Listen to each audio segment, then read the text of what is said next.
فرمایا کرتے تھے حکمران تو میں آج بنا ہوں تو میں تو پہلے بھی بڑا دیتا تھا، وہ کس خزانے سے دیتا تھا؟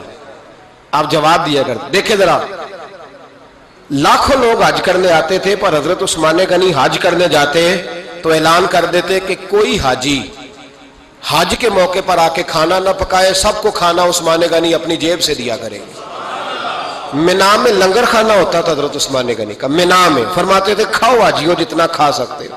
اور پھر حضرت عثمان غنی کا اعلان تھا، خدام کو کہتے تھے میں آخر میں کھاؤں گا، پہلے میرے سارے آنے والے حاجیوں کو کھلایا جائے۔ ایک مجھ سے ایک دوست نے سوال پوچھا 4-5 دن ہو گئے، کچھ سوال ایسے ہوتے ہیں جو بندے کو چوراہے پہ لا کے کھڑا کر دیتے ہیں، زندگی میں نہ بھولنے والے سوالات ہوتے ہیں۔ ایک شخص نے سوال پوچھا، کہنے لگا اوکاڑے دینی اور مذہبی گھرانہ ہے، اوکاڑے سے تعلق ہے، میرے ساتھ محبت کا رشتہ ہے۔ کہنے لگے بیٹی کی شادی کر دی ہے راول پنڈی میں،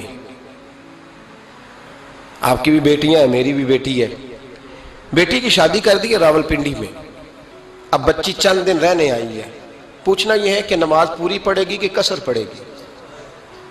تو میرا تو اس نے کام کر دیا، حد ہو گئی، رو رو کے برا حال۔ میں نے کہا یار تو بند کر دے فون، رات کو بتاؤں گا۔ کیا پوچھ لیا یار تو نے؟ بیٹی مسافر نہیں ہوتی، بیٹی تو مہرانی ہوتی ہے باپ کے گھر کی۔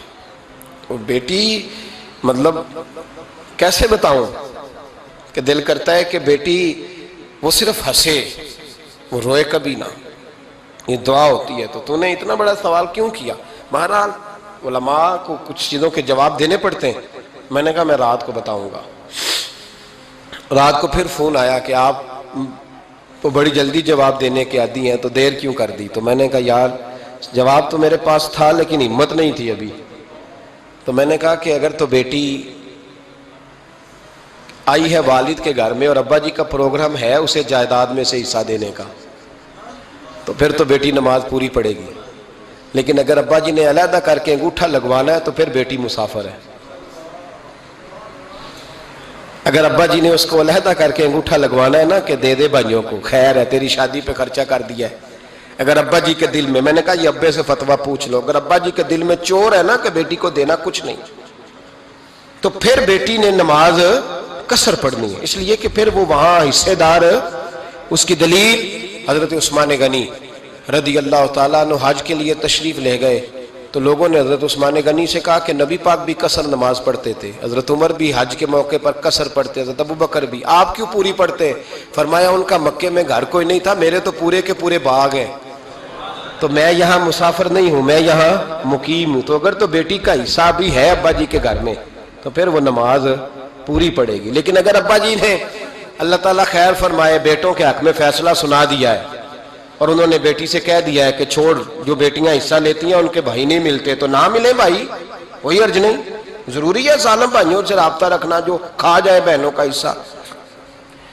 والد ظالم ہے، ظالم ہے باپ، بیٹے کو حصہ دیتا ہے بیٹی کو نہیں دیتا۔ اور یہ 1.5 مربے والے جاگیردار کی بات نہیں کر رہا، جس کا 4 مرلے کا مکان ہے اس کی بیٹی کا بھی حصہ بنتا ہے۔ کیوں کھاتے ہو بیٹیوں کا حصہ؟ ڈر نہیں آتا اللہ تعالیٰ سے؟ کیوں کھاتے ہیں لوگ بیٹیوں کا حصہ؟ جب اللہ رسول نے رکھا ہے تو کیوں کھا جاتے؟ اور پھر کہتے ہیں جناب بڑا پیار ہے بیٹی سے، رونے دھونے کے لیے پیار ہے۔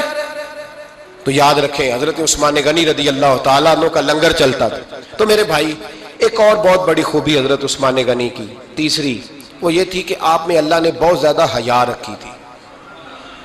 آج اگر آپ ناراض نہ ہو تو ہماری حکومتوں میں جو بدتمیز